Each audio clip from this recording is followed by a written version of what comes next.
Well, we're just having a look at the changing room for the South African side. Huge rivals of England, of course, and the first name that we saw there, of course, was Os du Randt, who's creating history here tonight. He played in 1995 in the final as well. And it's certainly going to be very interesting indeed to see the comments and listen to the comments of Jake White. He's moulded this team, and they've played some superb rugby in the tournament so far through the likes of Scott Berger and the young centre there, Francois Steyn. They've got some real match winners, including, of course, the great Brian Habana. It's always going to be a massive occasion, isn't it? You know, and how do you prepare for it? I mean, it's an amazing thing to be part of, and you know, maybe this group will never ever get that chance again. So I'm hoping that you know, it's the less we speak now and the more we get into it and play, the better it's going to be for all of us.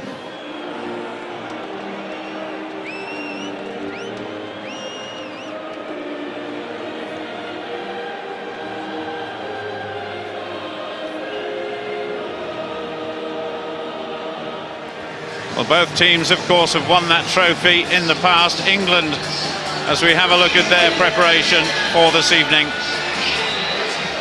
The defending champions, of course. Josh Lucy, desperately disappointed to miss this final. Andrew Sheridan, who spent most time on the pitch of any of the England players so far in this tournament. And the captain, Phil Vickery. Just looking back to the South African side this evening, Jake White has kept faith with a settled starting 15. And on the bench is the former Springbok captain and golden boy, Bobby Skinstad. He's replaced by Blue Bulls flanker, Wikus van Heerden. But Brian Ashton on the verge of history for his country. Pride, I think. You know, pride in their own performance, pride in themselves, not only as rugby players but as men. Pride in one another and pride in representing the country. Well, there'll be a lot of pride on display here tonight. We've got Sir Clive Woodward. Will we have Sir Brian Ashton? Well, you wouldn't want to bet against it if he lifts this trophy. There's a sense of togetherness about this England side now. And while South Africa would have to be the favourites, you wouldn't want to put any money on England not being able to achieve this incredible feat. Well, there's only one enforced change that's come as a result of the injury to wing Josh Lucy. He's been prevented from playing in his second World Cup final. He's replaced by Sale Sharks' Mark Cueto, whose last appearance was against Tonga 3 weeks ago. Quite cold here tonight, David. Do you think that will affect things? I don't think so. I mean, it's been a beautiful day here in Paris, been lovely sunny weather, and you know, it's ideal conditions for playing rugby. Well, the toss-up there conducted by Alain Roland, the referee for this evening. The Irishman in his 27th international appearance. The youngster there tossing the specially minted coin. The two captains, John Smith from South Africa on the right-hand side, and Phil Vickery, of course, a veteran from 4 years ago. And looks as though England have won the toss. I wonder if that can be an omen. There we have the full lineup of officials here tonight. Stuart Dickinson will be the video referee, and let's hope not too much emphasis is played or placed upon Mr. Dickinson.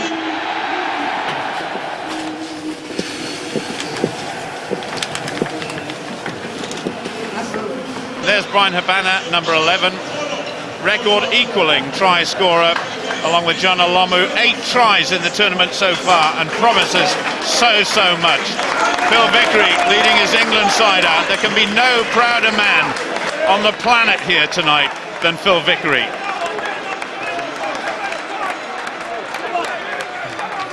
I just wonder whether there's a degree of complacency amongst the South Africans. It was such a comprehensive victory last time around. Well, that is John Smith. We just had a sight off there.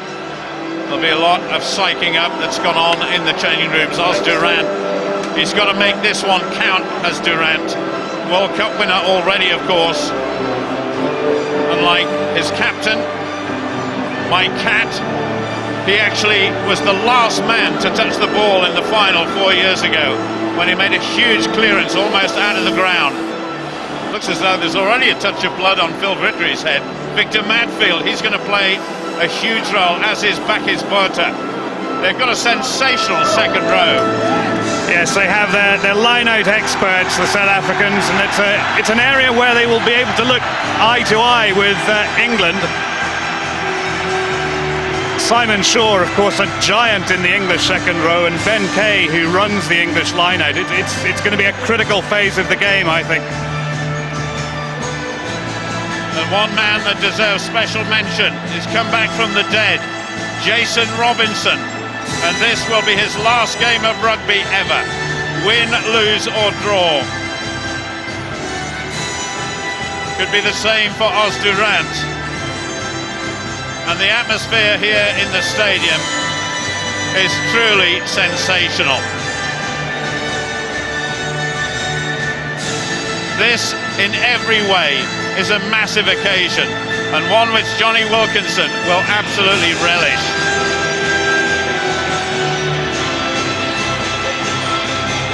And amongst the crowd somewhere, well, we've got President Sarkozy, the French Premier, Thabo Mbeki, the South African President, and we understand that Nelson Mandela sent a video-recorded message of good wishes to his team.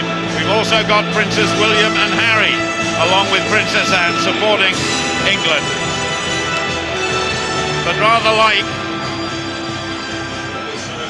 Phil Vickery, John Smith, such a proud man, and of course the giant figure there of Andrew Sheridan will be attempting to inflict as much damage on the South African scrum as possible. But what about Brian Habana? What a try scorer he is. We pause now for the national anthems.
Title. And that ball, a winning prize for that young man who designed the special IRB rugby ball for tonight.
stage is set. The two princes, William and Harry, are here in Stade de France tonight for the World Cup final. Alain Roland of Ireland has the pleasure of refereeing this final international of Rugby World Cup 2007. And South Africa have the same starting lineup as they had against Argentina in the semi-finals. Prop Os Durant creates history. He also played in the final of 95. And wing Brian Habana has already equalled Jonah Lomu's record of 8 tries in one Rugby World Cup. And certainly England have veterans in their starting lineup as well. 5 veterans from the World Cup final 4 years ago. Phil Vickery, the captain. Ben Kay, the lock forward. Jason Robinson, who scored against Australia 4 years ago. Mike Catt, he's there in his last game tonight. And of course, Johnny Wilkinson, whose drop goal put England in the history books. And certainly a great pleasure for Alain Roland. His 27th international, assisted tonight by Joel Jutke of France on the line, as well as Paul Hannes from New Zealand. And David, what a night we're going to have here this evening. It is. This stadium is buzzing. I have to say, I think English fans outnumber the Springbok fans, but both sides will be willing and urging their teams on to claim the ultimate prize. It would be an incredible feat for England to do it. The lethal feat of Johnny Wilkinson. Of course, they punished Australia in the World Cup final 4 years ago with that extra time drop goal. He's already scored 61 points here in Rugby World Cup 2007. He's about to get the Rugby World Cup final underway. England, the defending champions, up against the champions of 12 years ago, South Africa. The final game is underway. Already taken by Scott Berger, is terribly mobile and aggressive flank forward. One of the men of the tournament, Fourie Dupree, the South African scrum half, got that one away. Well, intent in the opening tackle. Scott Berger, my goodness me, he was bludgeoned into the ground by an English tackler there. Martin Corey, former captain of England, of course. Oh, there's a brilliant take there by the South Africans, a little bit scrappy out to the three-quarters though. And Scott Berger once again involved in that one. Well, interesting to see South Africa attacking the English line out right from the off. But actually, as Scrappy put Fourie Dupree under a lot of pressure, and you know, I think he'd have been better to tighten it up. There you see Baki's butted just in front of Simon Shaw. Now, what can England conjure up from here? There are the pack weights, and for once, England outweighed in the pack. And both of the front rows are going to have to work incredibly hard. Sheridan, Reagan and Vickery for England. Os Durant, Smith and Christoph van der Linde. Good drive by England. Nick Easter trying to control the ball at the back there. Andy Gummersall, who's had a resurgence of his career, having been dropped by both his clubs in the last 24 months or so. And standing out really wide on this side is Mark Cueto. So England hoping to get early ball. And then I think we may expect a kick across field, but meanwhile the forwards go bludgeoning forward. Gummersall goes on the tight side again. That went to Matthew Tate. Early touch for the young centre. Good start by England in this World Cup final. South Africa spoiling the party there just a little bit, and in fact Fourie Dupree has it, goes back to Montgomery. So a wasted chance there for England. That was a wonderful turnover. Yeah, great turnover by South Africa in that corner there.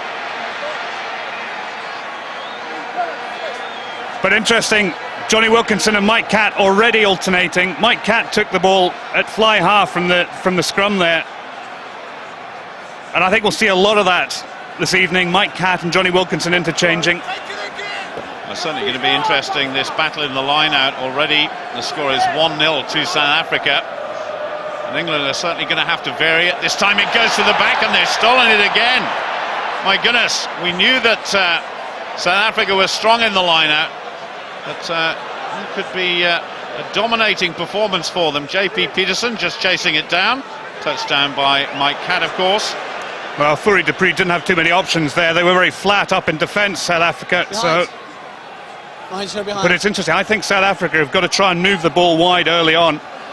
They've got the pace, they've got the finishers out wide. If they get drawn into a tight game against England, it's going to be very difficult for them. Wilkinson, left-footed, kicked the winning drop goal, of course, with his right foot in Sydney 4 years ago. Spun back by Gummersall onto Catt on that occasion. Montgomery just caught flat-footed there a little bit, had to turn quickly.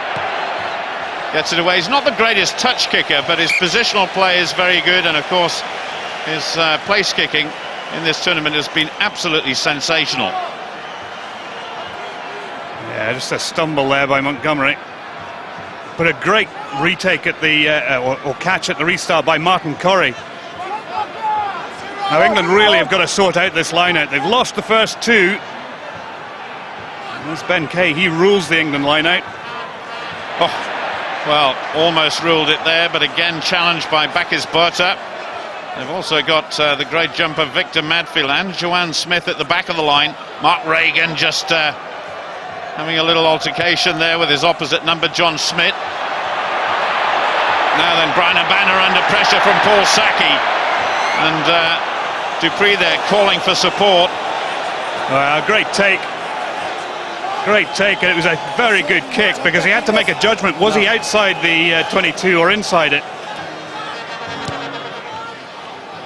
Way upfield. Good positional kick there. It's the line out. Taken quickly. Robinson,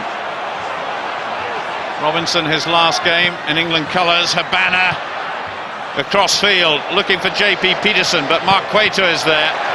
Not a great kick, but South Africa do gain a bit of ground, and already, of course, they've had great success in the line-out. Yeah, they'll be happy with that. It's the first real foray they've had into English territory. Well, Habana, score of 8 tries in the World Cup. If he gets another one here, he'll have the all-time record. He's joint with John Olomu of New Zealand, of course. Now, what can Mark Reagan or Simon Shaw conjure up here? Shaw goes up. That was better by England after a slow start. Now, this is a favourite ploy of the English. They're going to try and wear down these South African forwards. Good drive by South Africa in defence, though. Yeah, well defended. England tried to spin it round at first, but Matthew Tate with a bit of space, and immediately just loses his footing. A penalty to South Africa. Matthew Tate hanging on to the ball. That is not a good start for the youngster, and a real chance now for South Africa to put points on the board. Well, I don't know why he didn't drill it diagonally into touch. He was well inside his 22. But he's a confidence player, just a bit more, Matt Tate. Holding. No, he wasn't interfering. And that won't do his confidence any good. I know He had plenty of time as well. Can you make sure? I will get that out of Closed down very quickly there by Francois Steyn, who's actually the youngest man on the pitch. Matthew Tate, the second youngest. Make a conscious effort for your fellas at the breakdown. Steyn just 20 years old. But Percy Montgomery, 93 points at the top of the leaderboard in terms of his overall points, makes very sure that South Africa go into the lead as we approach 7 minutes of the World Cup final. Well, not the start that England wanted. Are interesting. There's been a couple of slips. Matt Tate there, Percy Montgomery earlier on. I wonder how slippery the surface is. Well, maybe we can go downstairs to our pitchside reporter, Robbie Knott, as Johnny Wilkinson restarts. Did you get a chance, Robbie, to see what sort of state the pitch was in before the off? Paul, I had a little walk out there. It's slightly damp, so that's the reason why Montgomery went down, and Tate. Thank you very much. We'll hear a lot more from Robbie later on in the programme. We're inside South Africa's 22 at the moment. Again, Paul Saki was very quick out the starting blocks there. And Montgomery gets that one halfway between the 22 and the 10-metre line. And certainly Montgomery is going to play a major role in this game for South Africa, that's for sure. Well, he's hugely experienced, but for me, he's played his best rugby of his career this World Cup. He's been very, very good. His place kicking has been exemplary. Very confident under the high ball as well. Tested to the full in the semi-final by Argentina. That was another scrappy line out there for England, but luckily Mark Regan was on hand to come round and clear up that ball. Wilkinson, very, very high for Matthew Tate and Lewis Moody to chase. And South Africa just managed to clear that ball. For Dupree. He got the Man of the Match award against England the last time they played. Mike Catt now. Played in 4 World Cups altogether. Oh, my goodness. Challenged against Victor Madfield there, but made the mark. I'll talk to him. Play. He's Not onside. a good kick. He's onside. Almost He's charged onside. down. And Cat and Durant facing up to each other.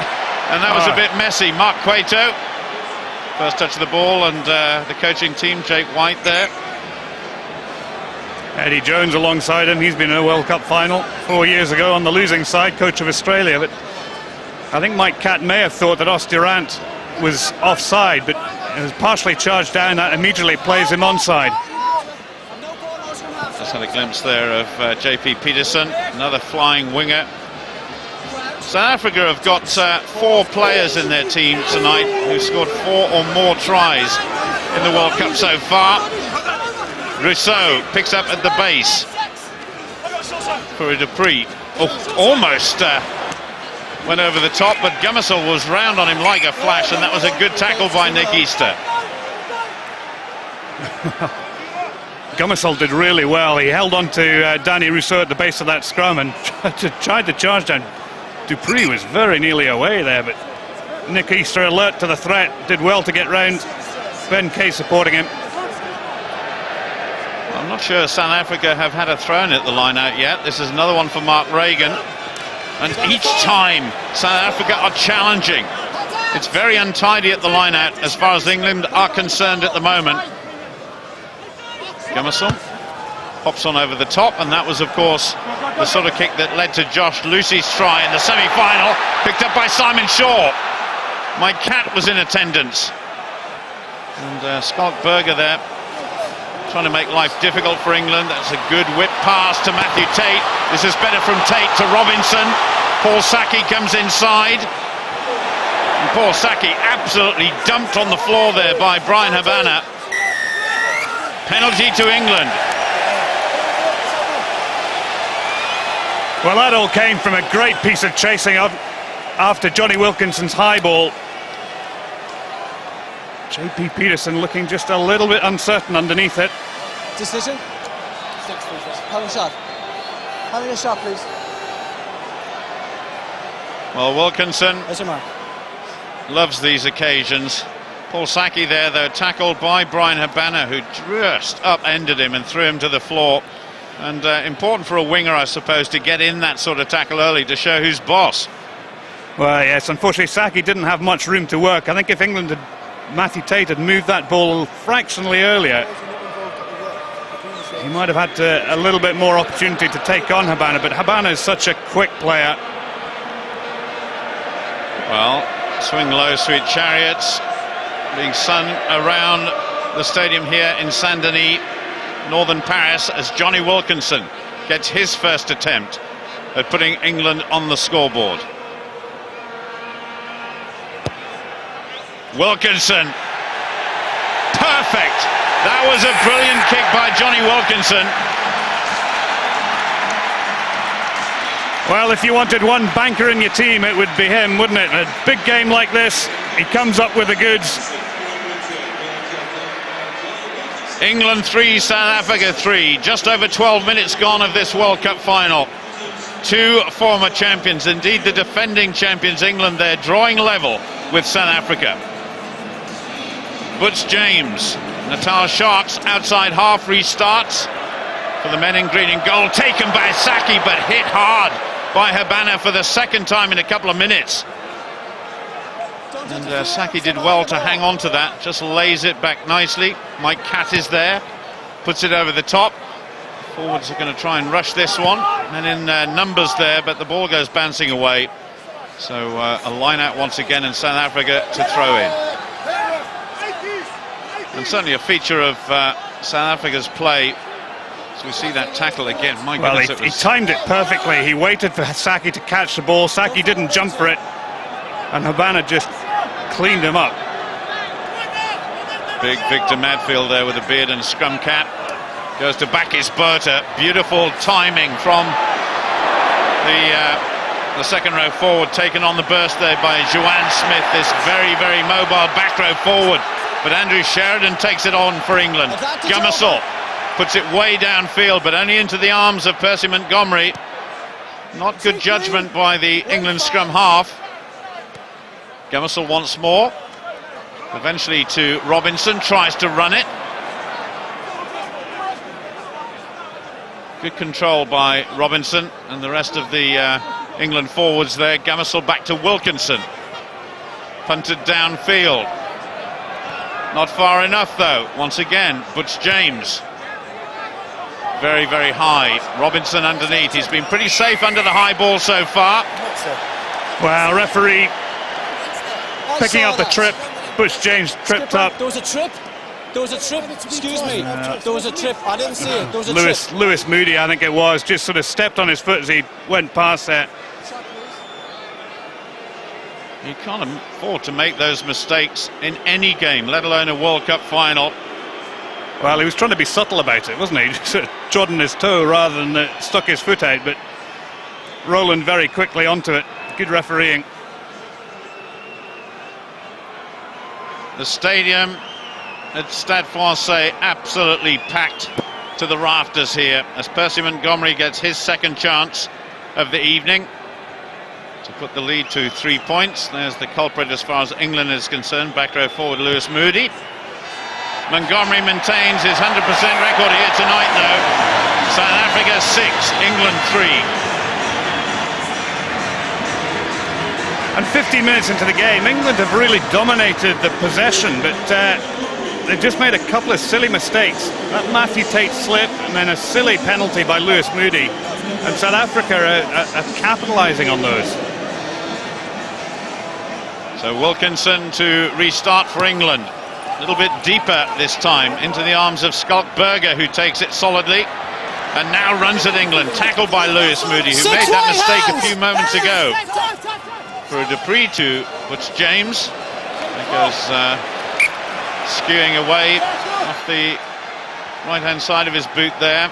Well, Gummerson was through him very, very quickly there. Not the most perfect kick from Butch James, not the best one he's ever done, but as you said, Gummersall was herring through there. There's Brian Ashton. And as you were saying, David, the territory there showing the advantage to England goes way, way over to Lewis Moody. Needs support, gets it through Shaw. Shaw tackled by Schalk Burger. Gummersall gets a quick turnover. The England captain goes charging in. Just about 15 metres out. Wilkinson with a drop goal. And it just goes to the left-hand side of the post there.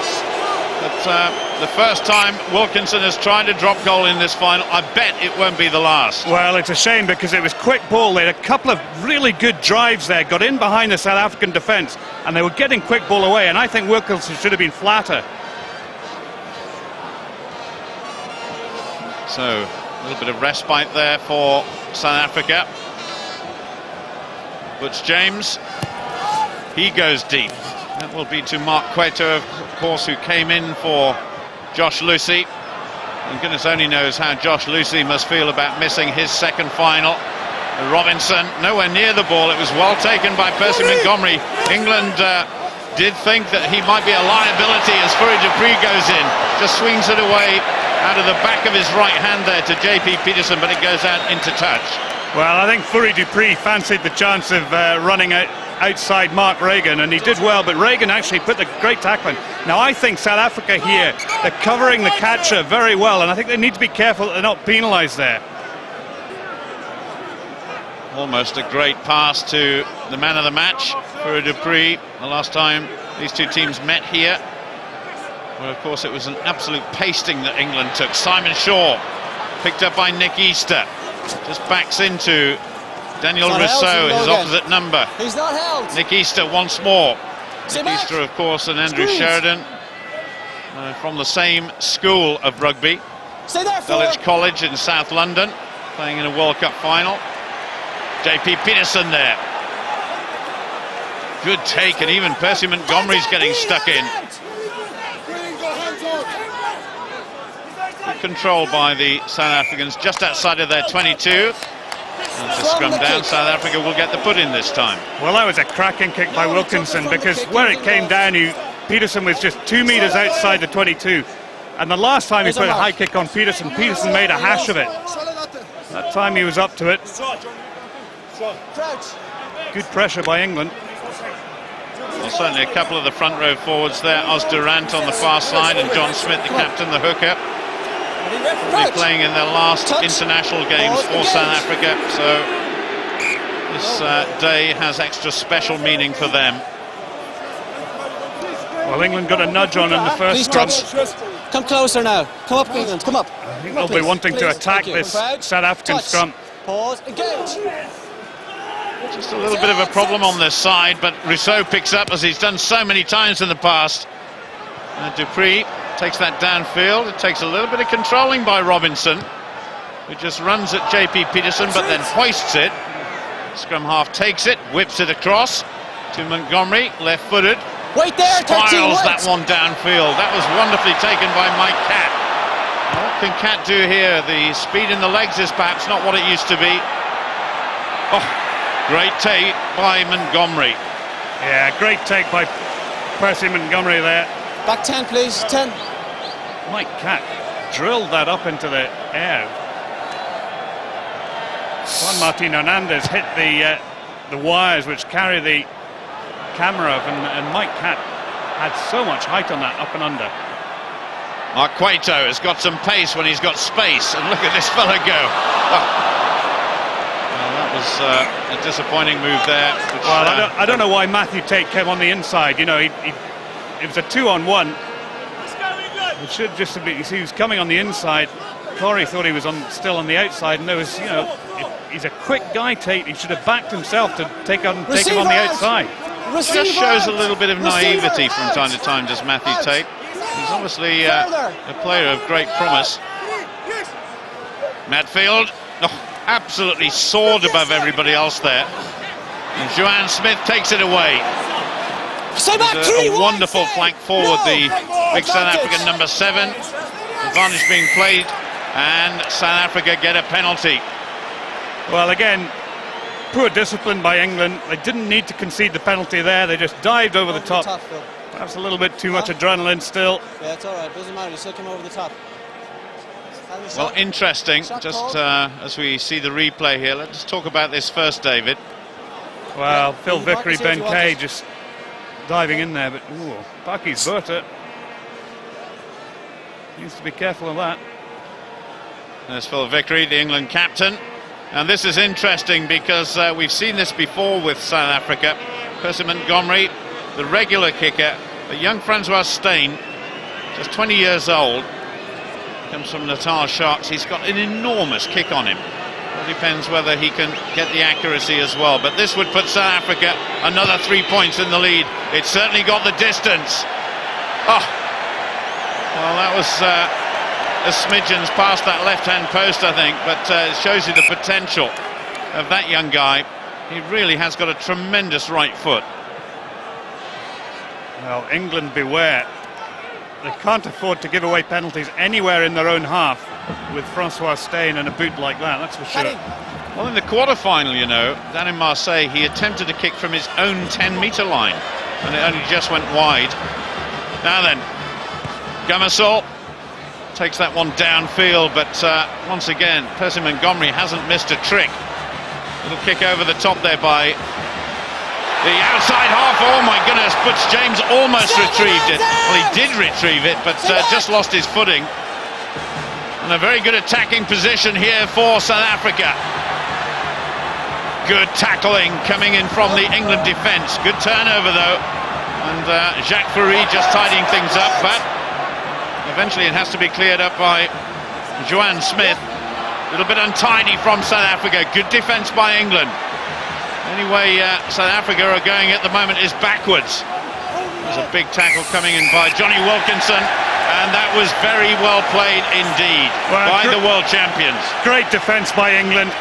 They really harried, but South Africa had a golden opportunity there. It was just the problem that as soon as it went out to CJ van der Linde, the attacking opportunity came to a halt because he just wanted to run through them. But a brilliant little kick there by Butch James into no man's land. Too deep for Robinson, too short for Robinson to come up to, and too deep for the English defence to cover. JP Peterson scored 4 tries in the tournament, got one against Samoa, a couple of tries in fact against England, and another try against Fiji in the pool stages. Well, the England line out under so much pressure, but that was a good take there by Simon Shaw. Mark Reagan immediately running around the side and trying to get some sort of control in these rolling balls. It goes to ground now, they'll have to release it. Gamsel just looking to see where Wilkinson is, or Cat. It's Cat who's standing in the outside half position. Well, England had quite an interesting alignment. Mike Catt was standing at 10, Johnny Wilkinson was standing fractionally behind him, and a couple of yards behind him was Mark Cueto there. There was the take by Simon Shaw, one-handed. Mark Reagan going in. We just had a quick glimpse there as well of Bernard Laporte and Joe Mazzo. They must be smarting after yesterday evening's mauling by the beef of Argentina. For the second time this World Cup. Yeah, but it was even worse the second time, wasn't it? Well, the third, fourth playoffs, I think, are dreadful games. I played in one in 1991, and you know, very hard to get yourself up for it because you know you're in the semi-final, you want to progress to the final,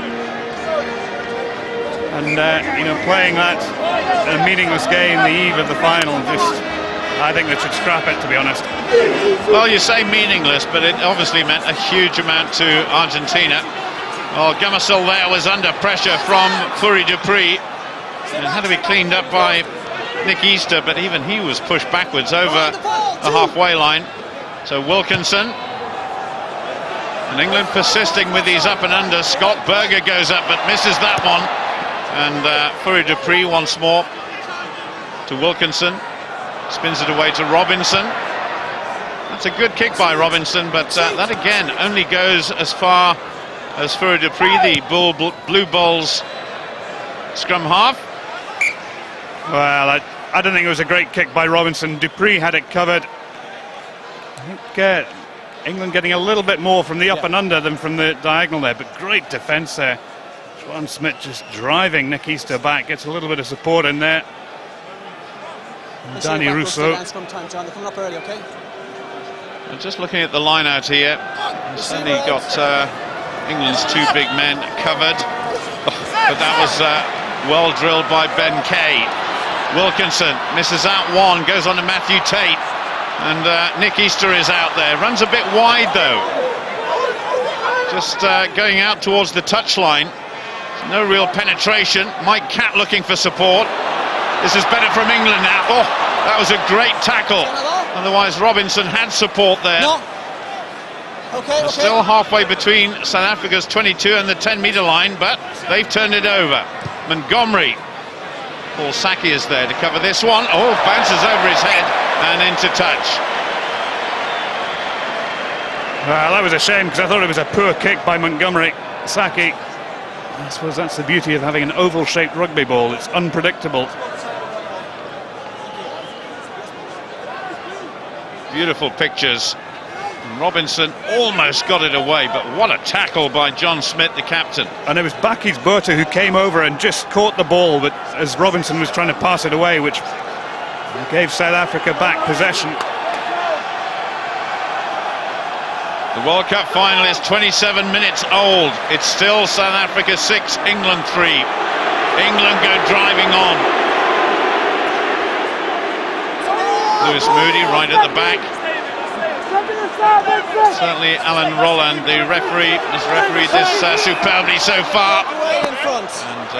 And You broke away with the ball Referee carrier. blows his whistle on this occasion. When you broke away, you had men in front of the player. Well, truck and trailer they call it. Oh yes!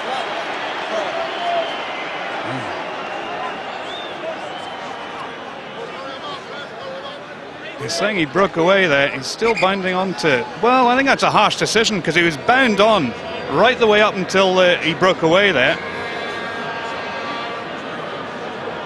Mark Cueto just had a bit of attention to those two fingers bound together on this near touch line, and physio is on the field. I can't see from here. Maybe we can go down to Robbie once more while there's a bit of a hold up. Robbie, I can't see from these pictures who's being attended to. Can you? Well, it's Paul Cueto, but they're on the far side, of course. I saw that, Mark Cueto was just getting a bit of treatment to his fingers, a bit of strapping there, but on the other side, I can't see anything, Paul. Okay, physio just going off the park. It may well have been to Andrew Sheridan on that far side, or on the near side as we look at it. Here's a mark, come closer, Green. So, big push here is the order of the day as far as England are concerned. South Africa to put in. We're right on the halfway line. Here's a mark. Coming up to the last 10 minutes of this first half of the World Cup final.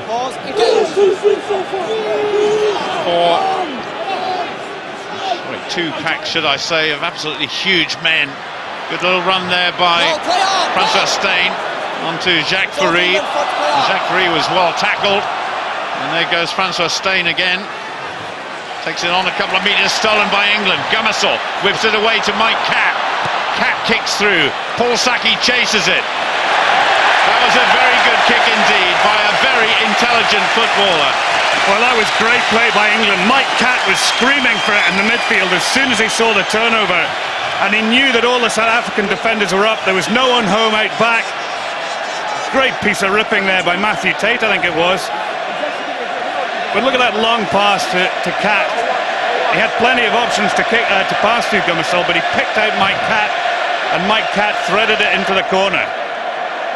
Mike Catt, the oldest man ever to play in a World Cup final at 36.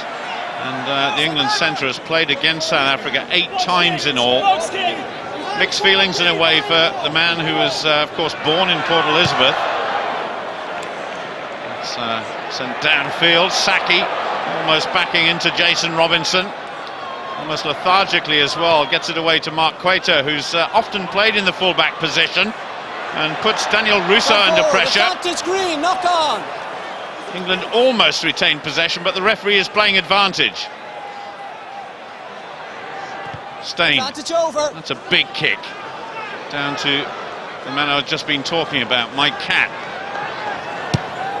Screws that one away, just over the halfway line. Well, I think it was a wasted kick by Francois Steyn. He just drilled it as far as he could, and well, this was very nearly disaster there. You need to sort out who's calling for the ball there. Paul Saki just looked back at it and said, "You reckon it was his ball?" So John Smith throws in. The captain playing in his second World Cup competition. 73 times he's played for his country. Victor Matfield, supported there by Smith, number 2. And there's the flank forward, Joanne Smith, though, but pushed backwards a couple of metres. Keeping it close. Still not over the halfway line. Still only 3 points between these two sides. One or two people have, well, a huge number of people, I guess, have been contemplating what might happen in this game. One or two have said it may well go to extra time. Who knows? That was well taken, though, and driven on by Mark Cueto. The left winger, rather, for England. Back to Wilkinson. Just drills it low, not particularly far, but a line out, and the Princes there. Certainly two of the best-known faces in the world, and certainly two of the best-known faces in rugby strips here. As I say, it wasn't Johnny's best kick, but this South African line-out is just going extremely well. Beautiful. Back to Joanne Smith at the back of the line. And already over the gain line. Quick ball. Montgomery, well tackled by Martin Corey, the former England captain. But South Africa still have it. Scott Berger running at Johnny Wilkinson. Just stuck on that 10-metre line at the moment. It spins out on the England side. Picked up by Nick Easter. Now on to Robinson. Robinson had Cueto and Martin Corey outside him, but decided to dart back inside. Stay there, behind the ball, England just wasting a few chances. Stay there. Must have thought his World Cup days were over back in 2003, that he's playing here in this final. Once again, Wilkinson puts the ball downfield, and again, not particularly far. Well, Lewis Moody is in considerable pain there. Being attended to in the middle of the field by the England physio.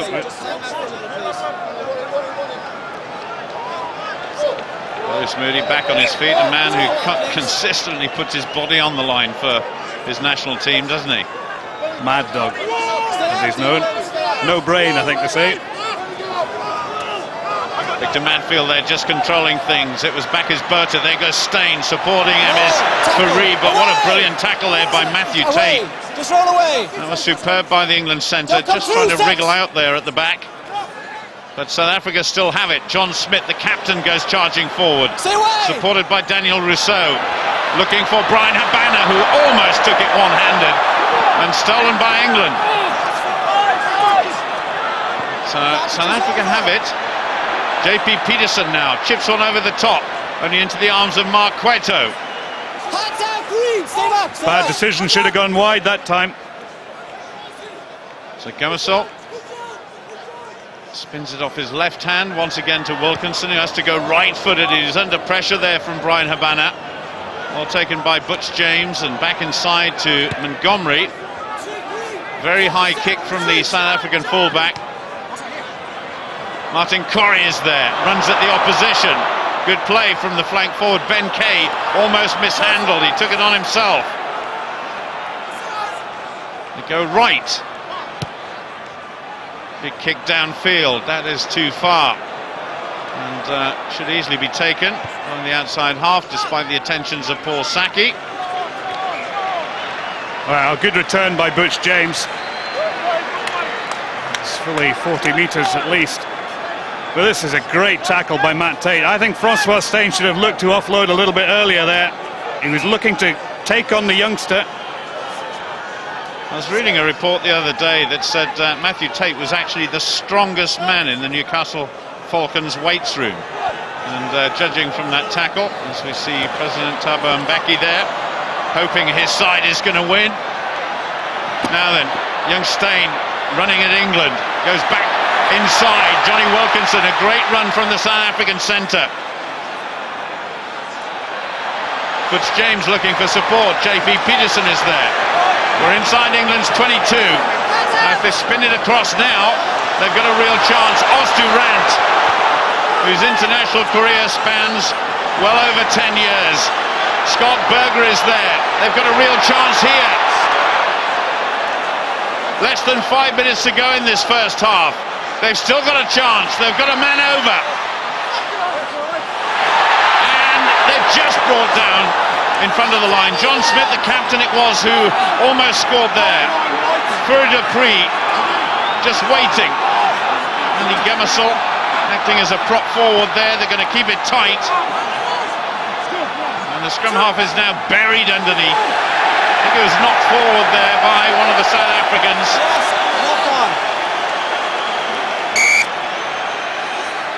Well, I think they had try-line fever there. They had a clear overlap, and Francois Steyn should have given it. No, I was happy.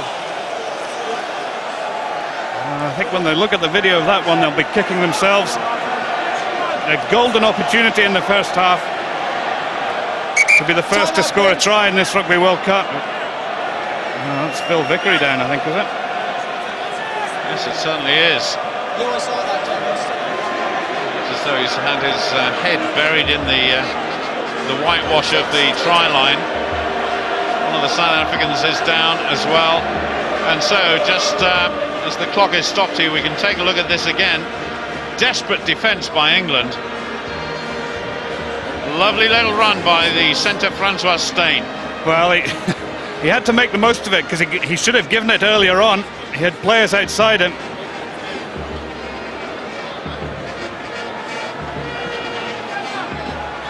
Good defence there. I think it was a head knock. Vickery and Dupree clashing heads. Well, Phil Vickery, it would take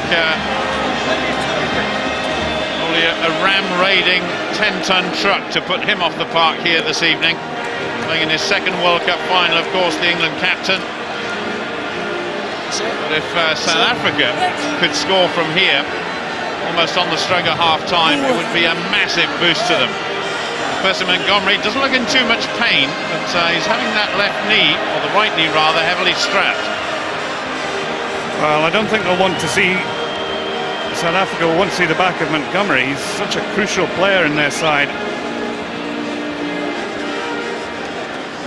Well, it's not the foot he kicks with, of course. Jake White there, just getting ready for the half-time break. And difficult to read what either coach would say to their side at this stage in the game. Well, it's interesting. I thought South Africa would come out and play the wide game, because I think they've got the finishers out wide, which could really cause England some trouble. But they seem to have been drawn into this kicking game, this slightly attritional game, and wanting to take them on and impose themselves physically. They were ready. CJ van der Linde needs to watch it here. He's folding in his shoulder with Sheridan. I think Sheridan's got the edge on him.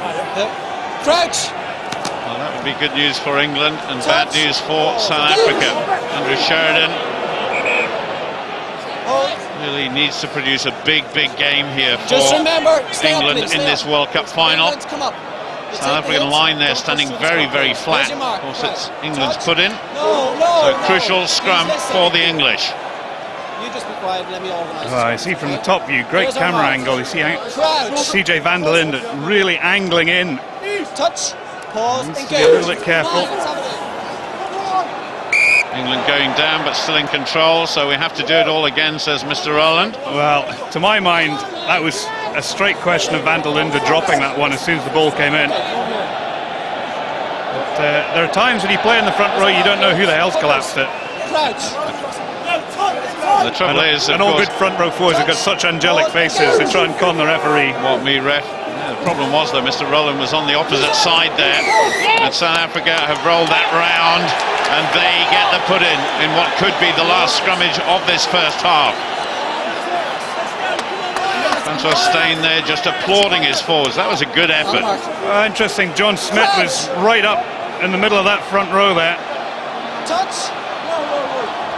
So a big scrummage now for Fur Dupree and his 8 forwards. He's going to be harried and hustled by Gummersel, picked up by Rousseau. Rousseau almost to the line, my goodness. Dupree just watching and waiting. Could be just a pick and drive here by South Africa.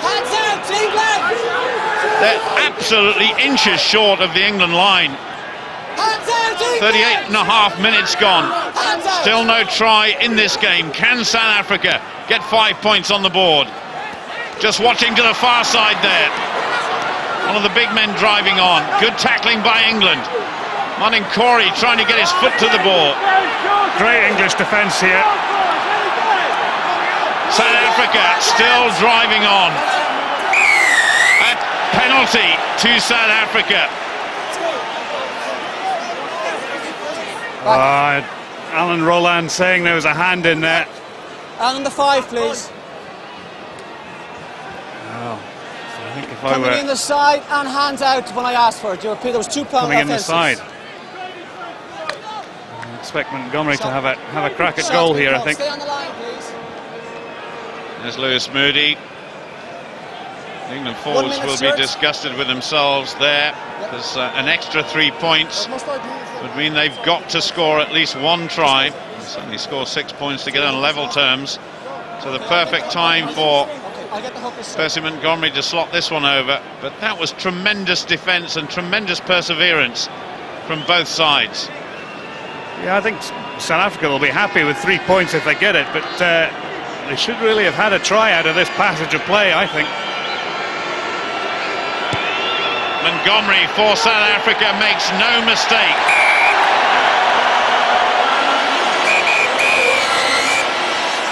That is the end of the first half. It's been absolutely fascinating. We've only had penalties, but we have South Africa in the lead by 9 points to 3 against the defending world champions, England.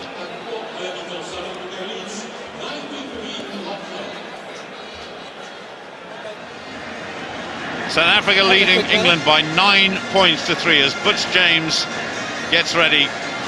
This will decide the destination of this 6th World Cup. Much closer than many people Stuart, expected. There's the only England change. Okay. Matthew Stevens has Time come on, on for please. the captain, Phil Vickery, who's in the wars during this first half. But South Africa get the second half underway. It's going to be taken by Martin Corey. And Corey drives on outside of England's 22. Straight back to Mike Cant, who decides to run it. Wilkinson taking up the position of centre. Not a particularly good kick. J.P. Peterson. It's caught there by Matthew Tate, England's centre. Dupree. It's gone a bit high. And not terribly deep as far as England were concerned. Ben Kay takes it on, loops it around. Big pass there to Martin Corey. Confident start by England. Okay, let's go. There's a spectator on the pitch being chased away by one of the marshals. But Brian Habana now is doing the chasing in his own 22. Paul Saki up on him. Not a great kick by Habana. Well, what an idiot. I mean, really, the World Cup final, and you try and do something stupid like that. I hope he spends a couple of nights in the cells in Paris with nothing but food and water. Well, there's one guy that's not going to watch the rest of this final. He'll be straight out of the stadium. And a severe interrogation to follow. Referee just having a word with Ben Kay there. So the first set piece of this second half, taken at the front of the line-out by Simon Shaw. Mark Reagan quick to go around on that line-out. This is good aggressive play, but great defence as well by South Africa. Gummersall gets it away, not a good pass, missed out Cat there. Luckily Matthew Tate was there, and Matthew Tate gets away. This great young centre from Newcastle is going. Matthew Tate brought down a couple of metres short. Superb play by Matthew Tate. Gummersall out wide. Try in the corner. That is Cueto for England. My goodness, what a start by the world champions to this second half. Well, I think he might be in touch. I think he might be in touch. They're going upstairs. I have to say, initially I thought it was a try, but a brilliant break by Matthew Tate. Wow, It's a try. It's a try. And certainly the crowd feel as though it is. I think perhaps, David, you may be right. I might be getting carried away here, but his left knee there, well, did it go down? It was over the line, but did it touch? This should tell us. well, It may not tell us. this could be the telling one. Watch his left foot there, and the time that he puts the ball down. Oh, I think his boot was up and over the touchline. So in that case, it should be a try. Well, what a decision the TV match official Stuart Dickinson from Australia has to make. I don't think it's that picture he needs to look at. I think it's the end-on picture. If Mark Cueto has scored this, nobody will be more pleased than Josh Lucy. His left foot just comes up as he grounds the ball. Well, sort that one out. Well, Stuart Dickinson earning his money tonight, that's for sure. Well, England would still be 1 point behind South Africa, but this first try of the game has really set this stadium alight.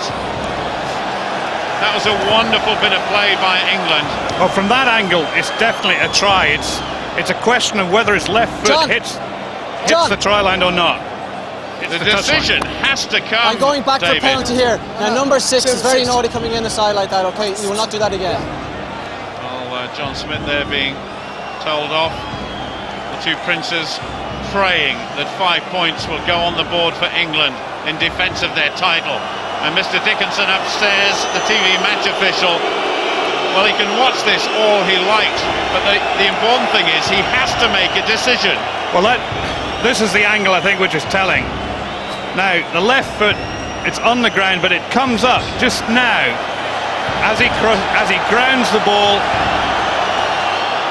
Well, there are about 50,000 Englishmen in the stadium who will Yes. tell the referee precisely what the decision should be.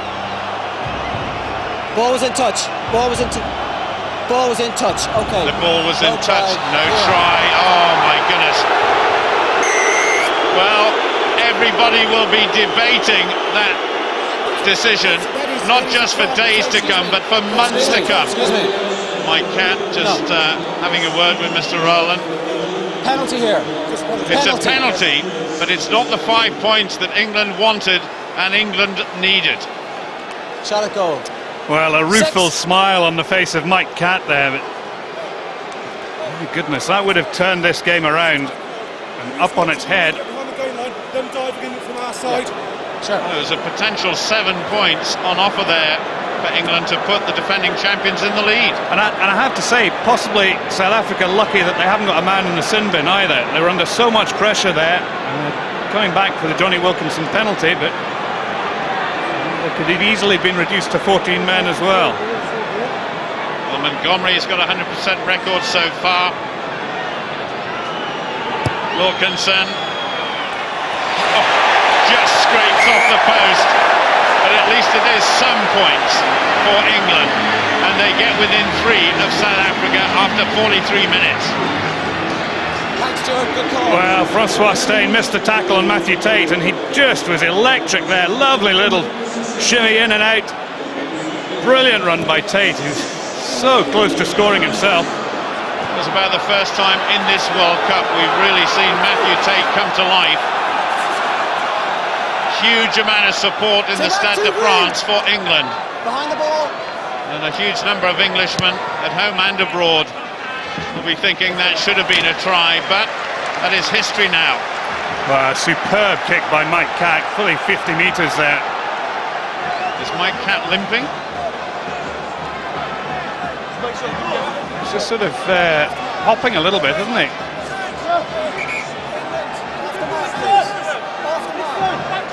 So line out just inside South Africa's half. A little bit of rearrangement there by the England line. Well, I tell you what, the English forwards looking really animated at the moment. It's given them a real lift. They're certainly pumped up. No challenge though for Bakis Berta. Both he and Victor Matfield have been absolutely superb in the line here this evening. Dupree lets it go on that occasion. Now it goes away. Puts it over the top himself. Paul Saki is underneath, so is Brian Habana. Goes to ground. Lewis Moody cleans up for England. Os Durant, the old campaigner, driving in for South Africa. Spun away, not a particularly good pass. Kick forward there by Victor Matfield. That was a good kick. Oh, and Mark Cueto, good in attack, but absolutely rock solid in defence. But what a kick by the second row forward. Great skills by the big fella. Great skills. And Peterson very wide, and he obviously knew he was wide. He's put it in behind Cueto. If it had been a little bit longer. Oh, Cueto couldn't do anything about that. A very good chance here for South Africa. Some attention on this side to Jason Robinson. Of course, after that try against the United States, he was then injured against South Africa in the previous encounter in the pool stages. Scott Berger, backhanded. Have to go back. Well, England need to do something about Jason Robinson quickly. South Africa had if they'd made it, if they cleared the ball from that line out, there's a physio attending to Robinson out here, there's a clear overlap. Mike Catt's in trouble as well. Here we go. Yeah, there are two physios on. Here's your mark. Both Phil Pask, Yeah, I'm playing on. Yeah, here you go. There's your mark. Barney Kenny are on. Come up, please. Come up. Come up. Robinson's in Up, real up. trouble there, David. Touch. Pause. Engage. The scrum goes ahead. A little bit too much of a drive on there by Excuse me. South Africa. Don't push through. Take the pressure if it comes on. So Okay. Alan There's Rowland the there just mark. having a word with the English front row. Well, I think he's got to pay attention. I think they're trying to get Okay, Robinson time off. out. Well, Okay. he's at last he's seen that Robinson's in trouble. He needs to be substituted. Okay. Let's get him off now. Well, hip All kiss right. is coming on, so there's going to be a complete rejig of the English backline. I just wonder if it's his groin. And if Hipkiss is on, I suspect that Matthew Tate will go to fullback. Well, I think he has, yes, which is interesting. It's a great moment for Daniel Hipkiss. That's a move! Move! That's the Tigers centre. Obviously playing in his first World Cup final. That was a good drive by England there, but a sad sight to see Jason Robinson leave this World Cup final stage. Well, I tell you what, these English forwards are really fired up now. Whoops and cheers as they got that turnover, got the put into the scrum. Touch, pause, engage. This game is so close. 47 minutes gone, 9 points to 6. South Africa are leading. Hold it. Time out, please. Just time out. Just stopping the clock for a moment. Front rows. Just going to have a word with both front rows. You take the pressure when the hit comes on. No pushing through until the ball comes in. Speaks to Mark Reagan first, then to John Smith. I want your head, shoulder and shoulders above your hips, please. Okay? Here's our mark. Give me a hold, sir. Crouch. You can tell by the body language the England forwards are really fired up, aren't they? Oh, they are indeed. There'll be plenty of chat going on in the scrum front row between Reagan and Smith. England have just got to be careful here. They don't get penalised, and that is a very sad sight Take more indeed. pressure than that, please. It can get better than that. Here's your mark. Tell you what, Come if he comes closer, off and crouch. wins another World Cup medal, he'll be smiling in a Touch, few minutes' time. pause, engage. In the smile. Stay on 6. Gummersall at the back, and good shielding there by Nick Easter. It's Wilkinson to touch, so the danger for the time being has been alleviated. Left-footed player, of course, but we know how lethal his right foot can be as well. Right on the 10-metre line.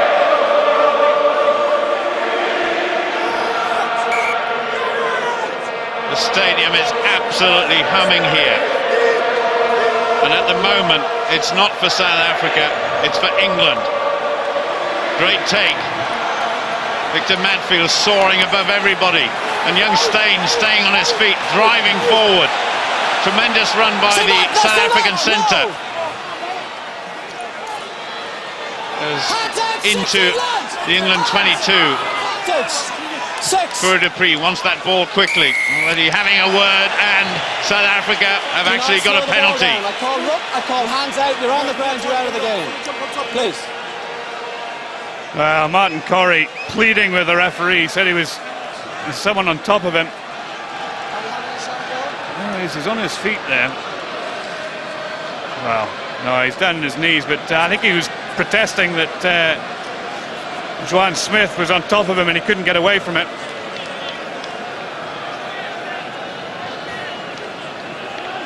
So Percy Montgomery, 3 penalty attempts in the first half, all successful. Can he start his second half campaign with equal success? This to put South Africa 6 points ahead. Inch perfect.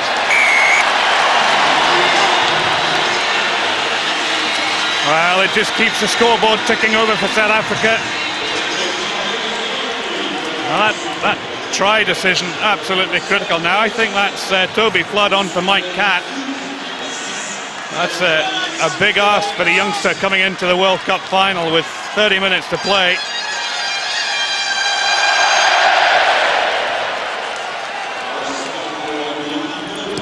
South Africa 12, England 6.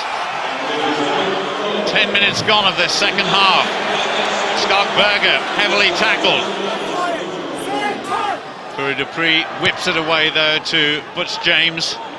That's only going to go as far as Nick Easter. Nick Easter back inside to Matthew Tate. They're playing at fullback, of course, because of the injury to Jason Robinson. Interesting to see Toby Flood on. He's a very, very gifted footballer. But will he handle the pressure of a World Cup final? Oh, superbly taken there by Puri Dupree, the South African scrum half. He's not a particularly big man.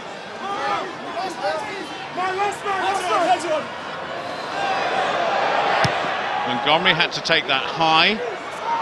Martin Corey spins that away. Once again it goes to Matthew Tate. Now then. Oh. Well, the referee said play on there.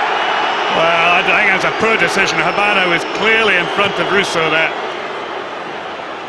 There's a lot of kicking going on just over the last 1 minute or so.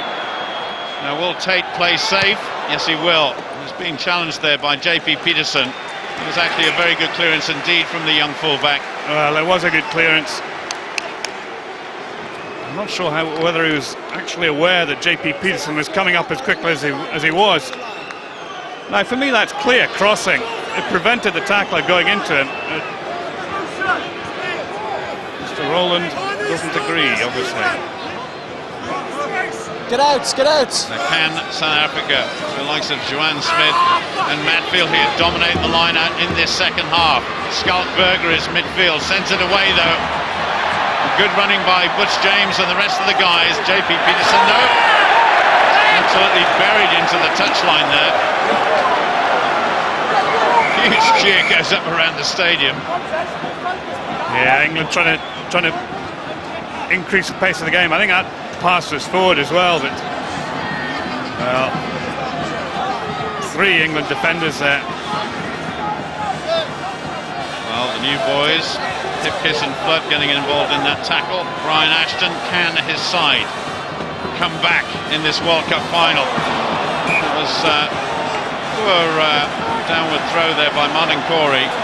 Well, I'm not sure that the runner was expecting that. Just little mistakes. Can't afford those little mistakes.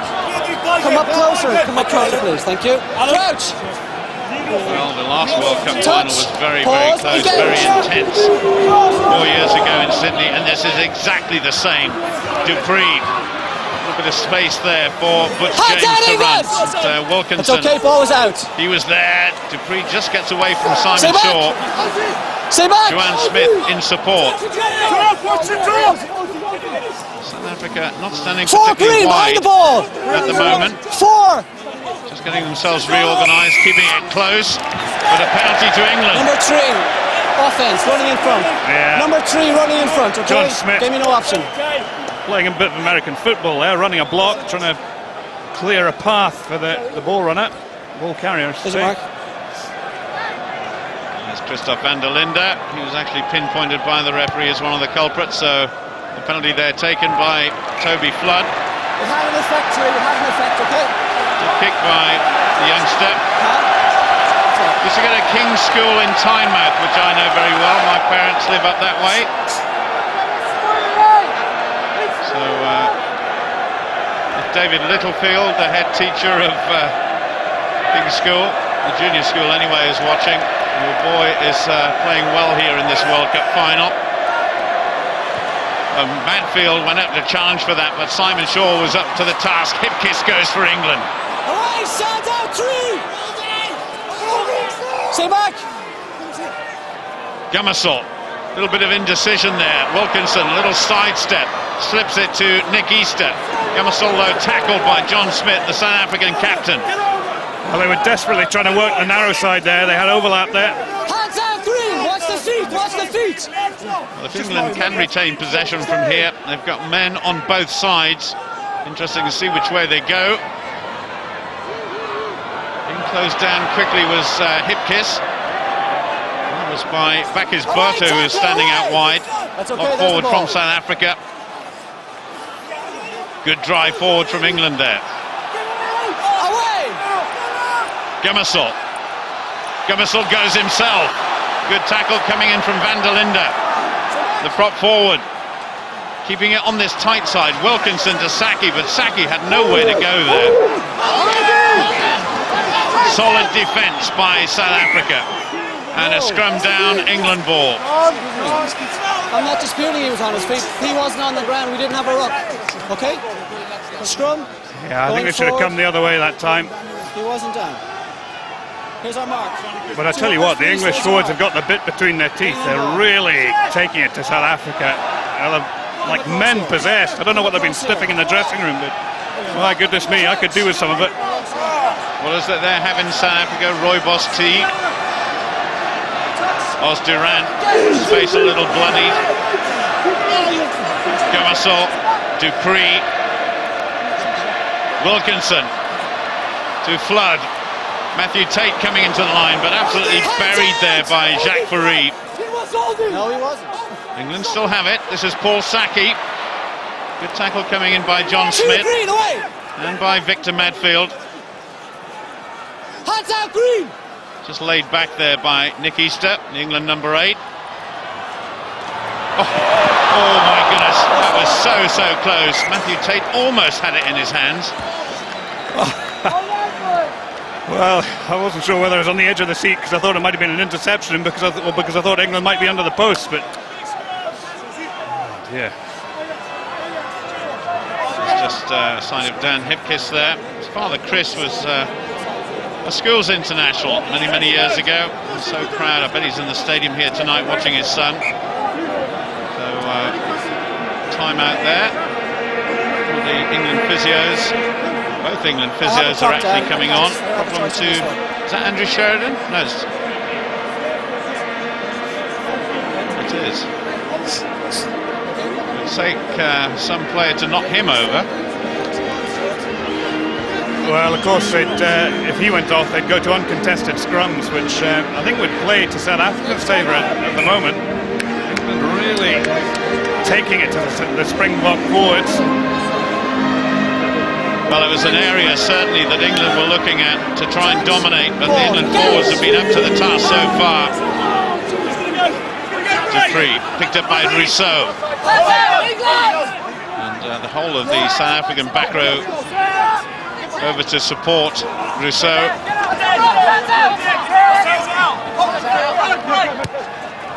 Scrum half puts one over the top. And Cueto almost took a quick one. You wonder, just little signs of cracks beginning to appear in the South African game. Fourie Dupree, who's a man of the match performance in the last time these two sides met in the pool match. Is that a Scotland shirt Prince William's got on? No. You haven't paid him to wear one, have you? I bet he'll be supporting England though. Well, here we go. England on the attack once more. Hipkiss trying to get through, but again tackled by Butch James and by Jacques Farid. But great support coming for England. Up towards South Africa's 22. Don't react! Get on with it!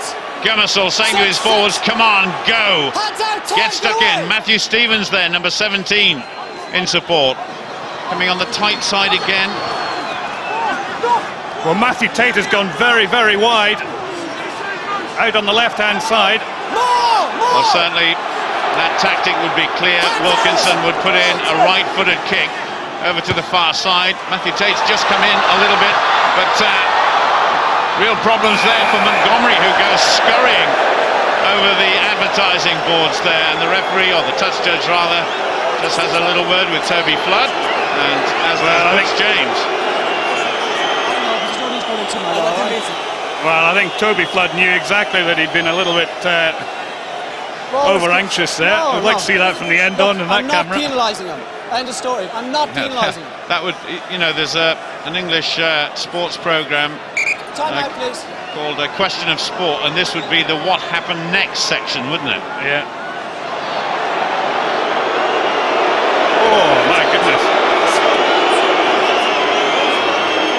Well, Toby Flood knew exactly what he was doing, didn't he? My goodness. Montgomery was still playing the ball there. So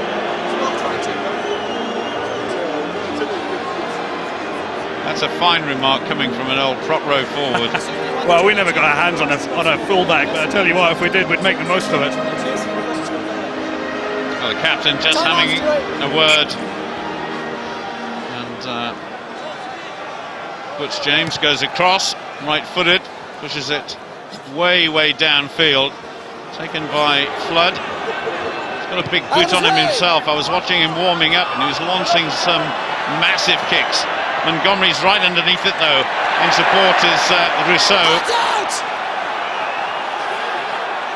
It was England coming up on the ball very quickly indeed. Good clearance. Way downfield. And Matthew Tate, who's played 3 different positions for England. Fullback, wing, and of course centre. So he's well used to that sort of situation. Montgomery now, a little bit of table tennis between the two teams. Gummersall takes it. He's such a more confident player now than he has been over the last couple of years. But England will be penalised for crossing, and that is a harsh decision in view of what Brian Habana did. Yeah, the one thing you look for in referees is consistency, and I mean, I think the call was right, but notwithstanding that, well, actually maybe not. Or was he picking up on Ben Kay? Just blocking the tackle, but Ben Kay protesting his innocence. 2.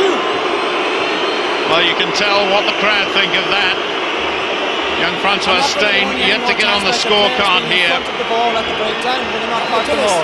He hit a penalty against England here a few weeks ago in the pool game. And this one again has tremendous length. But the question has to be asked, has young Steyn got the accuracy for the 3 points that South Africa want? It's high and it's long and it's straight. That is a big score for South Africa. They lead 15 points to 6. It is a big score. I felt that if England were in touch, sort of 6 points going into the final quarter of the match, they might just have enough to snuff out South Africa. But that 9-point cushion makes it a really big hill for the English side to climb. Well, just out of camera shot here, we're having a couple of substitutions. George Shooter is coming on for Mark Reagan. I think Joe Worsley's coming on as well, actually. Joe Worsley's been a real impact player, of course, when he's come on as a substitute. Made that defining tap tackle in the semi-final on Vincent Clerc. And Lewis Moody is the other player to have come off, of course. Martin Corrie goes crashing into Scott Berger, chasing that ball. And England on the attack, straight after the restart. Little slip there from Hipkiss, I think it was, maybe Cueto. But Gummersall to Wilkinson. Back to Matthew Tate, who's getting more and more involved from the fullback position. Corey, a quick one to Saki, who goes inside. Around a couple of plays, but a good tackle there by Jacques Ferry. Been quite high around Paul Saki. Paul Saki back on his feet. Wilkinson once more misses that Shaw. Onto Hipkiss. Hipkiss in support on the far side. Martin Corrie is there, Matt Stevens is there. And about the 4th passage of play there, Shooter just getting in a bit of a tangle as he was tackled by Victor Madfield. But England still in possession, just. Scott Berger trying to get his hands on the ball, but the referee was saying hands off. Stay back, 4! George Shooter lays it back to Gummersall.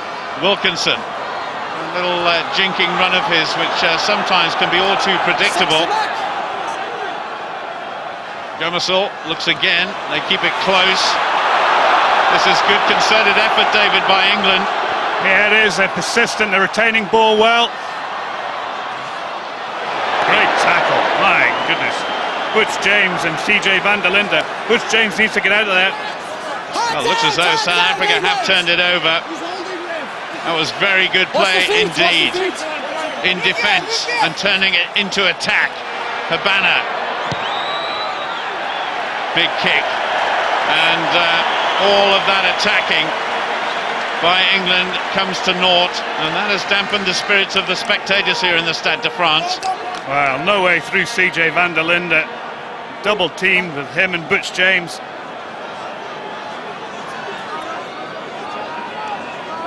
Daniel Hipkiss not really taking that ball at pace, so he was really punished there with that double team. Well, Butch James, I think, you know, he went right over, and that contributed to the South African turnover. Paul, I can tell you that Lawrence Dallaglio is just about to come on any minute now. Thanks very much, Robbie. And certainly a lot of activity down on the England bench there, and I think if Dallaglio does come on, you're going to hear a massive cheer from the England crowd here. There he is, World Cup winner already. Another former England captain takes this World Cup final stage.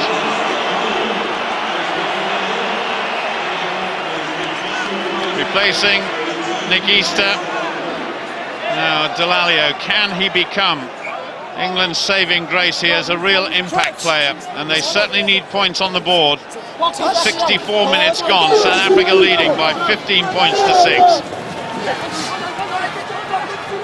Disruption there by the English forwards. Dallaglio getting involved immediately. Goes back to Butch James. That's a big kick downfield, my goodness. Mark Cueto couldn't quite get hold of it. Well, interesting contrast in the coaches. Brian Ashton bringing on fresh legs, bringing on impact players. Springbok bench have been up warming up, but only 15 minutes of play. It's sometimes quite difficult to get into match with only 15 minutes to go. Phil going to bring one or two on. Phil Vickery was sitting behind Nick Easter there, looking a little bit glum, I have to say, the England captain. Gamasol launches one. Habana's gone back for it. Montgomery is there, under pressure. Good tackle coming in from Cueto. Curry Dupree hits that downfield. Matthew Tate is there. Now, will Matthew Tate launch an attack? No, he decides to go for touch. Big kick from the England fullback. Well, he drilled it, didn't he? The crowd up on their feet, because I think they thought JP Peterson was shielding the runner there. Great follow-up tackle on Cueto. Montgomery does well. Then JP Peterson, you know, clearly blocks Joe Worsley. One or two little inconsistencies on the refereeing side, you'd have to say, during this World Cup final. But generally it's been very, very good indeed. His back is Botha. Madfield goes, but it goes to Juan Smith. Right at the back of the line, Madfield's done everything. He's caught the ball at the line out, he's kicked attacking kicks, and also they're acting as scrum half. Matthew Tate has pace, challenges, but didn't really go for the ball. He was looking for the man, and that man was Jacques Fourie. Back to the outside half, Butch James. Almost fell into the arms there of Mark Cueto. Mark Cueto's running at South Africa. Oh my goodness. Now then. Well, I think he's going to the bin. Mr. Rowland actually just says to Victor Madfield, get out of here. And the lock forward from South Africa is very, very lucky.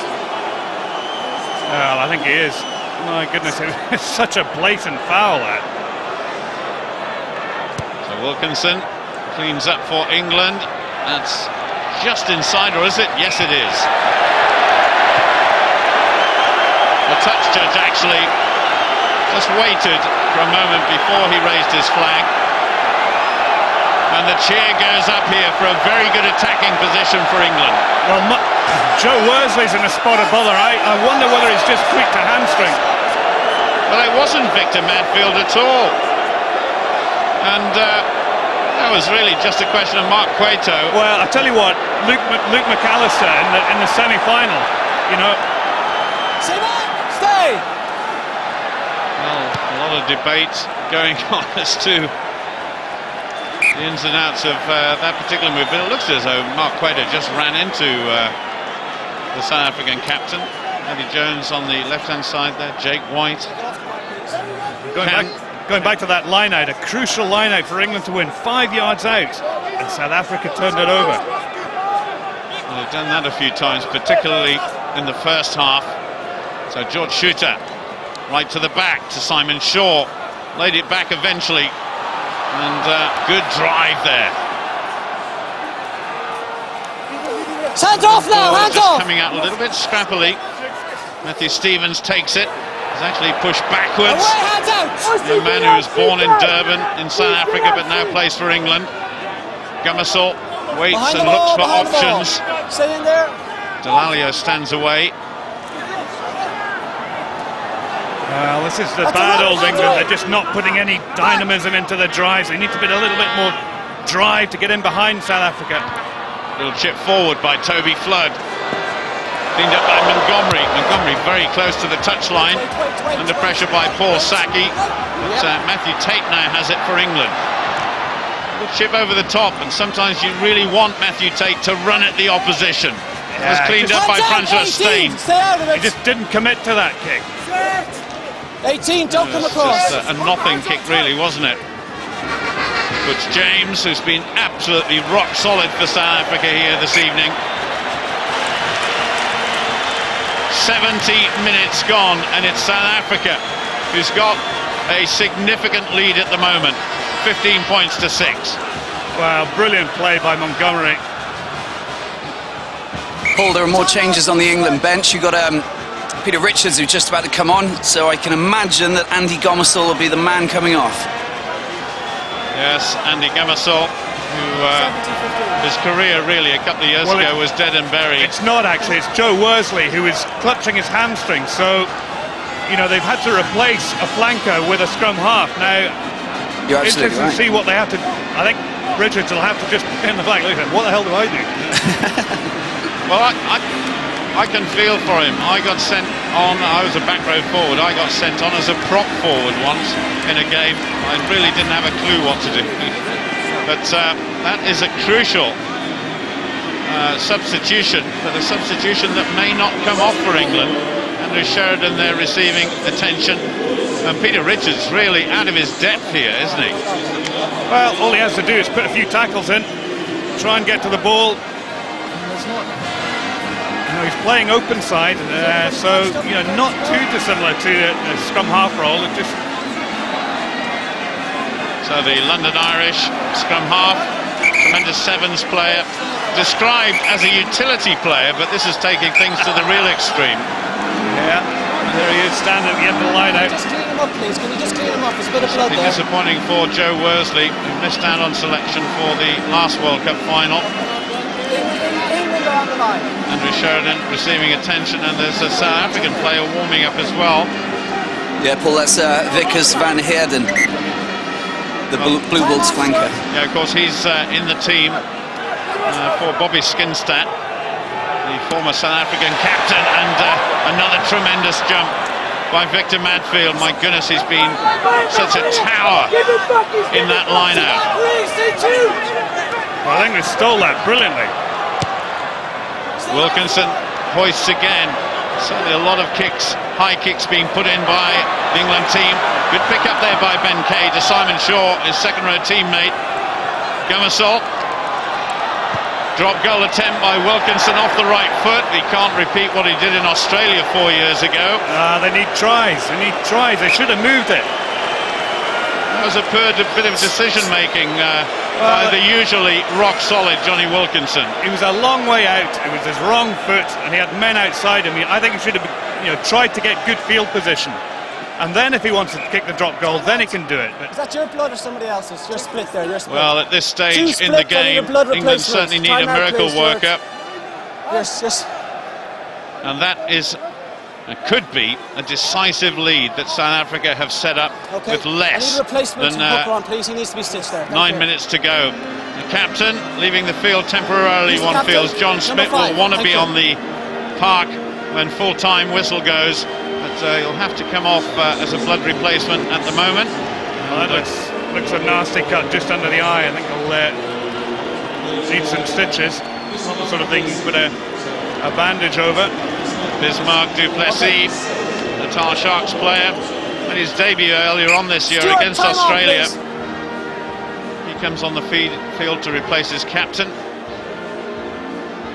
Let's go, 10. So, a dropout after all of that, which James once again launches that one downfield. Picked up by Matthew Tate, decides to go to Toby Flood. And the longer this game goes on, you just get the impression that England have got to keep the ball in their hands, because Percy Montgomery has been rock solid under those high Behind the balls ball, all Green, evening. behind the ball. For Dupree, sends it back to young Francois Steyn, who just skewed that one a little bit off his right boot. No, I think you're absolutely right. 8 minutes to go. They've got to keep the ball in hand. They've got to throw caution to the wind. Green, please, substitution. Well, earlier on, during their training sessions this week, South African coach Jake White said he wanted to adopt the KISS principle to keep it simple, and they've pretty much done that so far. It's been another substitution. We'll bring you up to date with that in just a moment. But I can tell you Vickers van Heerden is on there. Now then, can England conjure up from here? Gummersalt looks out wide to Wilkinson. Wilkinson's got a couple of men outside him, but decides to chip through. Good kick. It is a good kick. And I just wonder, when you reflect on this game, the importance of that video try decision and the impact of the momentum that would have given England early in the second half. We'll be scrutinising that in the pubs and clubs throughout the country for some time, I think. Well, I hope England don't turn around and say we were robbed, because that certainly hasn't been the case here this evening.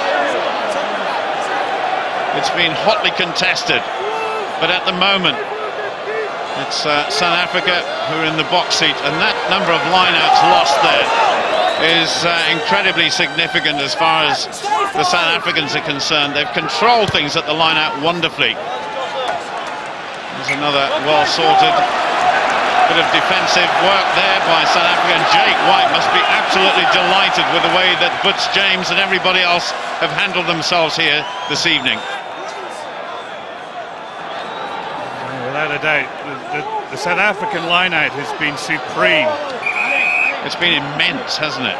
You've got two very experienced English players in there, Ben Kay and Simon Shaw, but they've been totally outclassed by Medfield, Joanne Smith, and of course Bakis Botha. Good shove by South Africa. Where's the ball, Lawrence Dallaglio is saying. Not quite sure what was going on there. The England number 8, but now England get themselves organised. Once again, right on this side, nearest the main stand here, Paul Saki is standing out wide, but South Africa have turned it over. That's a huge number of turnovers that South Africa have had, but well kept in by Mark Cueto, who almost scored a try for England. That is consigned to the history books now, though. Over the halfway line, Matthew Tate spins it wide to Toby Flood. He's got Paul Saki outside him. Saki's chasing it. So close. Well taken by Jacques Fourie. Great cover defence by the centre.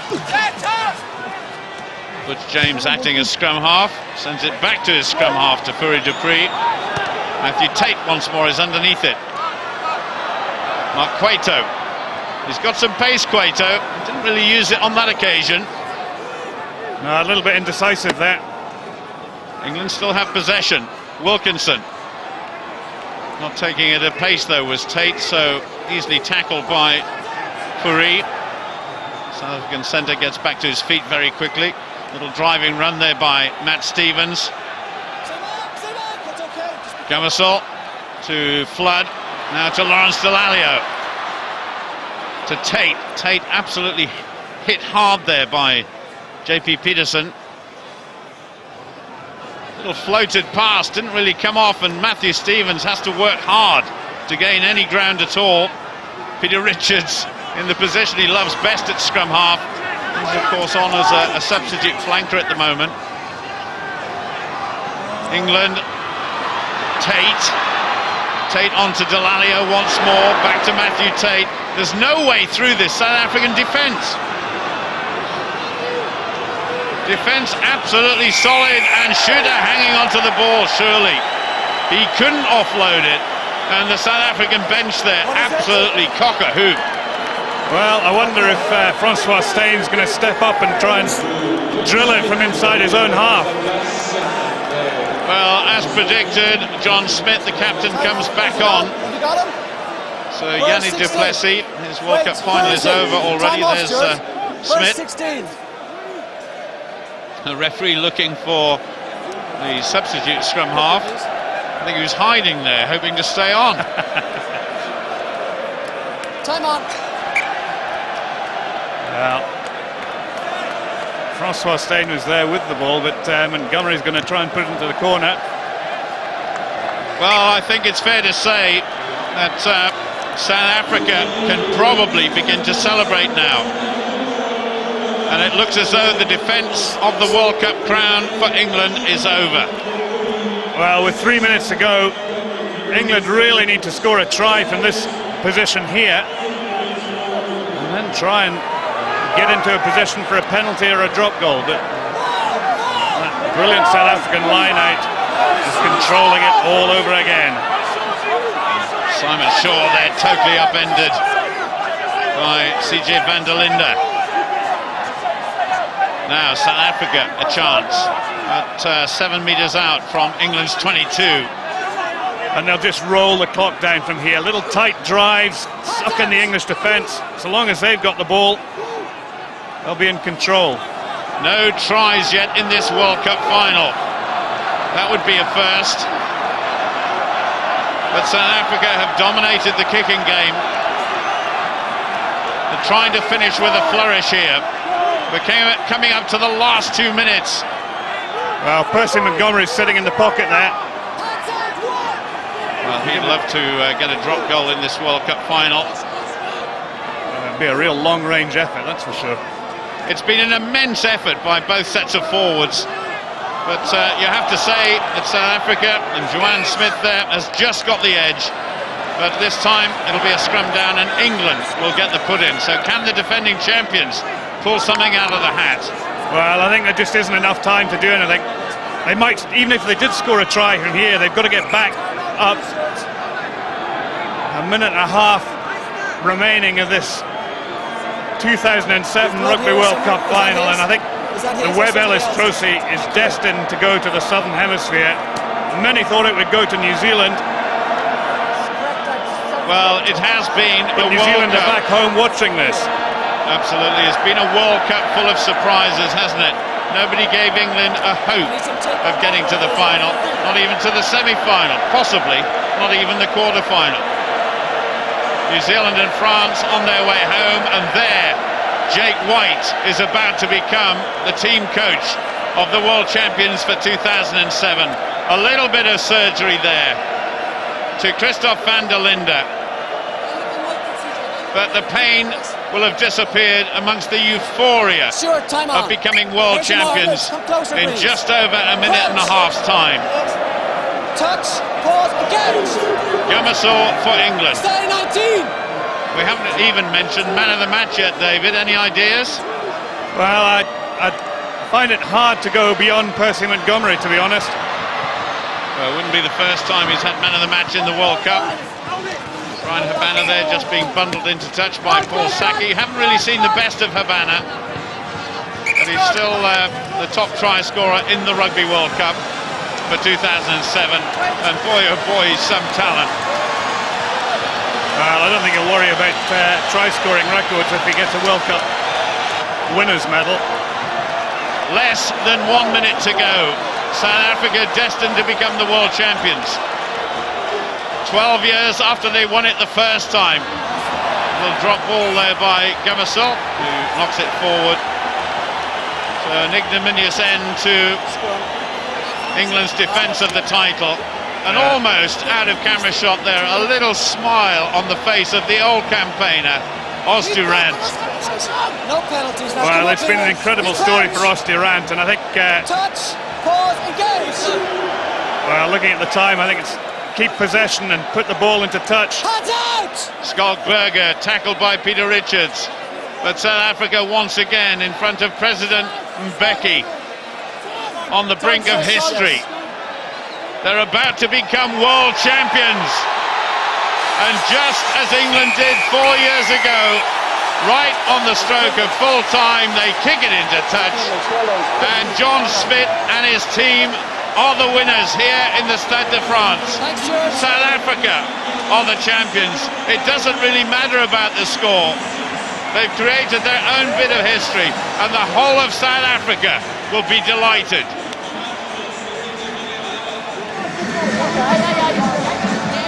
Brian Ashton, whatever has happened to England here tonight, he has done a fantastic job for the former world champions. John, congratulations. You're the 2007 world champions. How does it feel? Try not to cry, but it's amazing. I wonder if 4 years of 50 people's lives can fit into that little cup, but it has been worth every single second. And we had 45 odd million South Africans, and I think the rest of the world shouting for us tonight. And it was a colossal game, but to be able to win a World Cup, I think I'll only realise it in a couple of days' time. I'll be talking to Phil Vickery in just a moment, and of course the interviews can be heard all around the stadium, so everybody will hear. Phil, you played valiantly tonight. You put in absolutely everything, but there was a little bit of a difference. They managed to win, but there wasn't much difference between the two teams tonight. Oh, probably just a bit more of a loss of composure on our side. But I can't fault anyone. Certainly the players, supporters. You know, we've had a magical time here. Disappointed today, but fair play to South Africa, to John and his team. Thoroughly deserved, and you know, we've got another 4 years to wait. So enjoy it. The presentation to be made in just a little while. Jake, I mean, it's the icing on the cake, isn't it? You're the 2007 world champions. A great performance from the boys tonight. Yeah, it is. I mean, all credit to England. I think a lot of people expected them to not be as competitive as they were tonight. And again, it just shows you how tough World Cups are. And I always knew we had to play to win it. They weren't going to give it to us. So, I mean, what more can I say? I'm just obviously delighted with the result. President Mbeki wearing the South African colours, and he'll be handing over the trophy very shortly to John Smith. But every one of these South African players, the whole squad, are absolute stars. Poor old boy looks exhausted. Job done, though.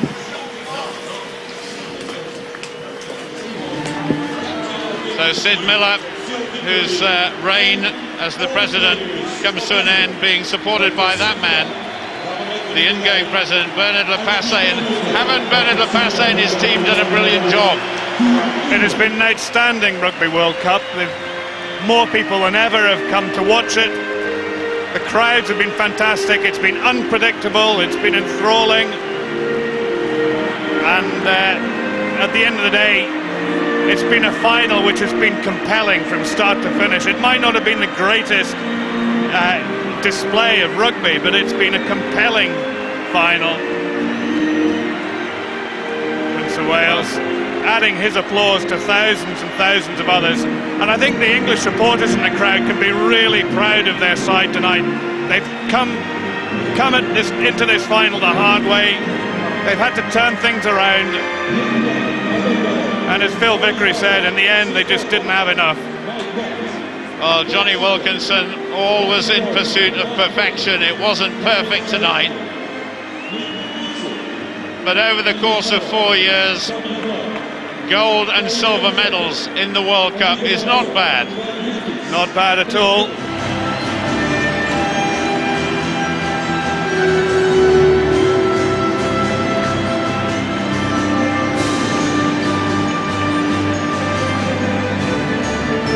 It's the Rainbow Nation who will receive the Webb Ellis Trophy, and already the photographs which will sit proudly in their offices and in their homes are being taken.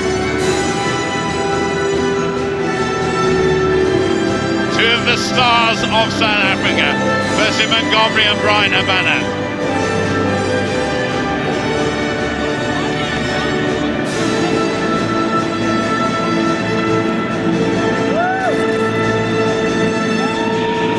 The moment John Smith has been waiting for. He can't wait to get his hands on that trophy.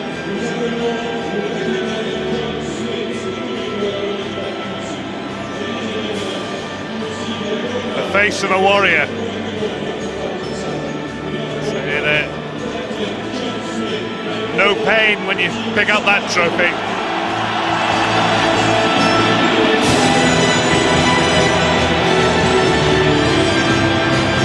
Well, you thought the atmosphere during the game was electric. Just listen to the crowd now. To the statisticians, it was just game number 48. But to John Smith, it is the moment of a lifetime. And who's to say South Africa can't do it all again in 4 years' time? They've certainly got the talent there, and age is on their side. CJ van der Linde just going through the picture. Ryan Habana didn't really get the chances he wanted tonight. And they've got a huge amount of talent in that side. And it's a wonderful moment when you can give the president of your country a slap on the back just to say, thanks, mate. Yeah, absolutely. They're thrilled though, aren't they? And rightly so. It's been a marvellous campaign.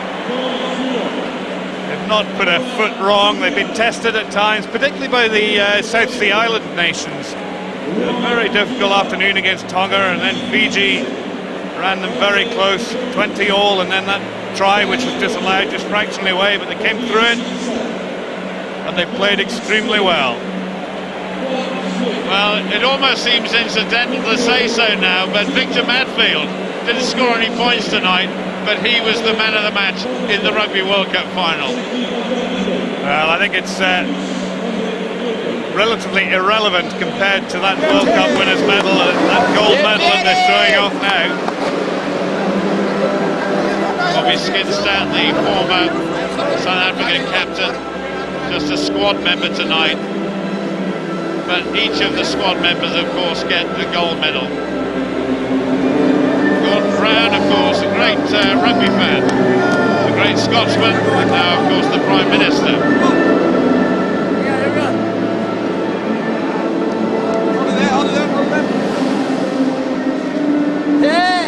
Well, this is the moment that the whole of South Africa have been waiting for. And eventually the Webb Ellis Trophy will be lifted high. And this stadium, the Stade de France, well, it will be lift-off time when that trophy is lifted by this man. And I bet Osterrand can't believe it. A word from you, David, about his longevity in the most punishing of sports. An incredible resilience, you know, to be a World Cup winner in 1995 and then again 12 years later in 2007. Fantastic resilience for a front row forward. Jason Leonard was another one, over 100 caps after a serious neck injury. That's incredible. Well, maybe not be too fussed about carrying on his career, but marvellous moment for Jake White. And so many of the team managers and coaches here after World Cup 2007 off to new climbs, to new challenges, and to take on new teams. Eddie Jones alongside him there. Revenge for Sydney 2003. And John Smith is about to receive the Webb Ellis Trophy.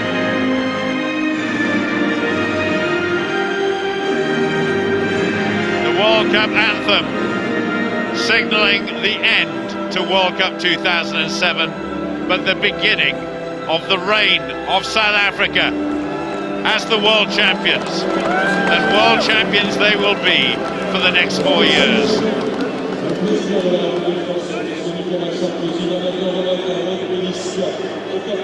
John Smith cannot wait to get that trophy in his hands and share it amongst the rest of his superbly talented squad. Dr. Sid Miller hands the trophy to President Sarkozy, and this is the moment that John Smith will just feel on top of the world. The Weberlist Trophy goes to South Africa for the second time.